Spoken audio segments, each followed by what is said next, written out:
Not many know this, but coffee has been used as a natural hair dye for a very long time. Coffee can turn your light hair darker or give your naturally dark hair a healthy glow. Dyeing hair is common, and most people have done this at least once in their lifetime. Likewise, most people drink coffee, so why not use that coffee and make a hair dye with natural ingredients?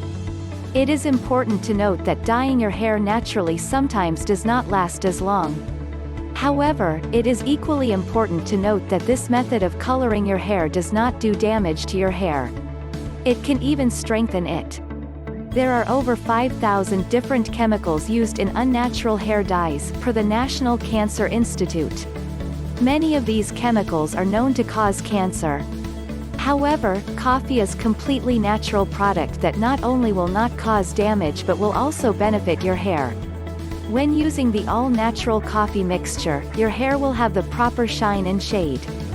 This mixture also helps grow your hair more quickly, per a study that was published in the 2007 issue of International Journal of Dermatology. How to use coffee to dye your hair: make strong organic coffee, preferably espresso. Non-organic coffee most likely contains some added chemicals. Let your coffee cool. Mix 2 cups of leave-in all-natural conditioner with 2 tablespoons of organic coffee grounds and 1 cup of cold brewed coffee. Apply the mixture onto your hair and leave in for about an hour.